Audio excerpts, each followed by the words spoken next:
யோக்கியம். இந்த நாடு குழப்பமா இருக்கும்போது இந்த நாட்டின் குடிமகன் நான் எப்படி தெளிவா இருக்க முடியும்? ஐயோ ஐயோ, எப்படியோ கரெக்டா வீட்டுக்கு வந்துட்டேன்.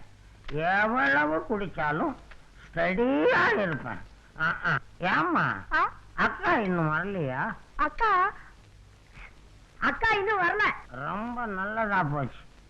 நைனா அந்த டம்ளரை கொடு. எதுக்கு? குடிக்கிறதுக்கா? நான் தர மாட்டேன். உருப்படாதது. நைனா நீ போய் டம்ளர் எடுத்துட்டு வா. ஏண்டா பெத்த தகப்பனுக்கு தண்ணி அடிக்கிறதுக்கு டம்ளர் கொடுக்காத நீங்கள்லாம் எனக்கு எப்படா கடைசி காலத்துல கஞ்சி ஊத்த போறீங்க?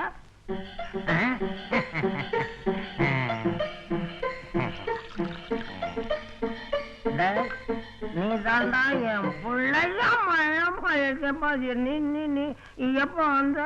என்னது மறுபடியும் ஆரம்பிச்சிட்டியா? இதே ஓம தண்ணி வயிற்று வலின்னு சொன்னேன், டாக்டர் குடிக்க சொன்னேன். ஓஹோ, ஓம தண்ணியா? எனக்கும் வயிற்று வலிக்குது, குடு. இது ஓம தண்ணி இல்லம்மா, பிராந்தி. தெரியும். டேய், எல்லாரும் கிளாஸ் கொண்டு வாங்க, ஆளு கொஞ்சம் கொஞ்சம் குடிப்போம். ஐயோ, நீங்க எல்லாம் இத குடிக்க கூடாதுமா. ஏன்? பொறுப்பா இருக்க வேண்டிய குடும்ப தலைவர் நீ குடிக்கலாம், நாங்க குடிக்க கூடாதா? பரவாயில்ல, குடு. ஐயோ, விடுமா விடுமா. நான் ஏன் குடிக்கிறேன்? எல்லாம் உன்னாலதான். ஆபீஸ்ல இருக்கிறவன் எல்லாம் உன் பொண்ணு வயசுக்கு வந்து இத்தனை வருஷம் ஆச்சு, அதை ஏண்டா கல்யாணம் பண்ணி கொடுக்கல, அதுக்கு ஏதாவது நோய் நொடியான்னு கேட்கிறான். கண்டவன் எல்லாம் உன்னை பத்தி இப்படி கேள்வி கேட்கும் போது பெத்தவன் என் மனசு என்ன பாடுபடும். அந்த வேதனையில தான் வரும்போது கொஞ்சோண்டு போட்டுட்டு வந்துட்டேன். இல்லன்னா இந்த கஸ்மாலத்தை ஏன் கையில தொடறேன். போதும் போதும், நீ பொறுப்பா இருந்த இந்த குடும்பத்தை பார்த்தா நானே எப்போ கல்யாணம் பண்ணிட்டு போயிருப்பேன். நீ குடிச்சிட்டு வந்து இப்படி ஆட்டம் போட்டா நான் என்ன பண்ண முடியும்? முதல்ல நீ குடிக்கிறத நிறுத்து, அப்புறம் கல்யாணத்தை பத்தி யோசிப்போம். அப்போ எல்லாத்துக்கும் காரணம் நான் தானா? அந்த பழி எனக்கு வேண்டாமா? இனிமே நான் குடிக்க மாட்டேன். அப்படி ரோஷம் கட்டு குடிக்கிறத விட மாட்டு மூத்திரத்தை குடிக்கலாம்.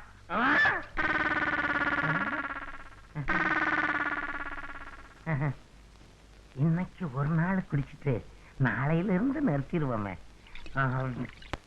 தமிழ்நாடு கூட்டுறவு வங்கி ஊழியரின் சார்பாக நடத்தப்படும் திருவள்ளுவர் கலைமன்றத்தின் 5வது ஆண்டு விழாவிற்கு சிறப்பு விருந்தினராக கலந்து கொள்ள வந்திருக்கும் எனது அன்பு தம்பி சென்னை தென்மண்டல மேலாளர் திருவாளர் ரவிக்குமார் அவர்களை திருவாரூர் கிளையின் சார்பாக வருக வருகவன வரவேற்று இந்த மலர் மாலையை அவருக்கு அறிவிக்கிறேன்.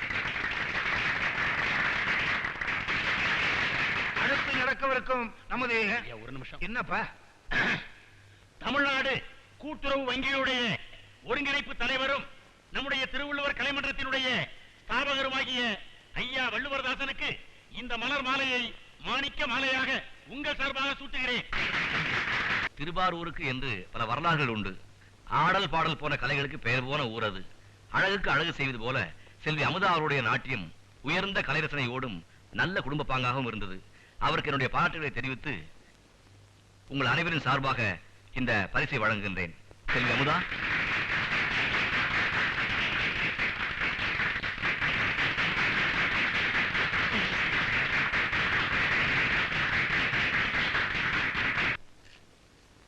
ரவி, மெட்ராஸ் இருந்து டிரான்ஸ்பர் ஆகி திருவாரூருக்கு வந்ததுக்கு அப்புறம் நானும் உன்னை பார்க்க முடியல, நீ இங்க வரமாட்டேங்கிற.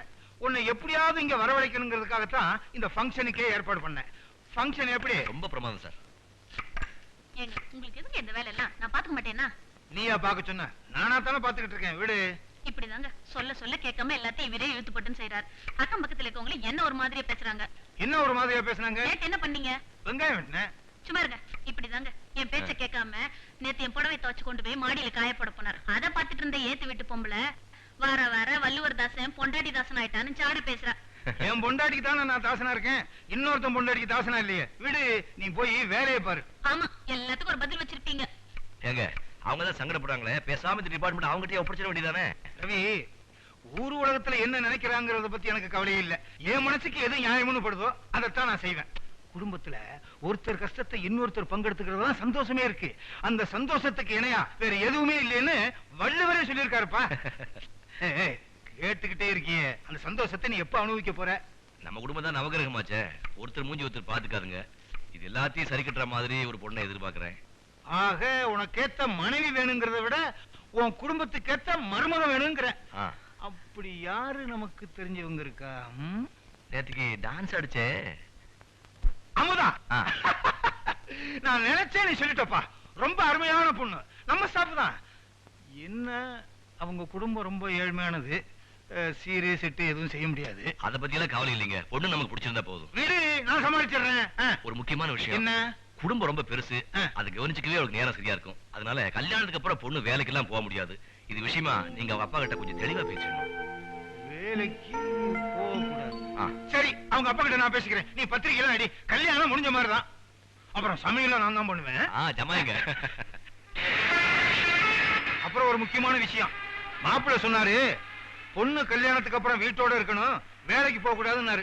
இதை உன் பொண்ணு கிட்ட கண்டிப்பா சொல்லிரு. இப்படி ஒரு மாப்பிள்ளை கிடைக்கிறதுக்கு நான் கொடுத்து வச்சிருக்கணும். விட்டுருவேன் நானு. நீங்க மூர்த்த தேதியை முடிவு பண்ணி சொல்லுங்க. ஏண்டா என் ஸ்டேட்டஸ்க்கு பெரிய பெரிய ஜட்ஜி டாக்டர் எல்லாம் பொண்ணு குடுக்கறேன், நீ நான் போட்டி போட்டுட்டு இருக்காங்க. நீ எவ்வளோ ஒரு குப்பை காட்சி காட்டி இவ்வளவுதான் கட்டிப்பேன்னு சொன்ன என்னடா அர்த்தம்? இந்த பாருமா, நம்ம குடும்பத்தோட லட்சணம் என்னன்னு எனக்கு நல்லா தெரியும்.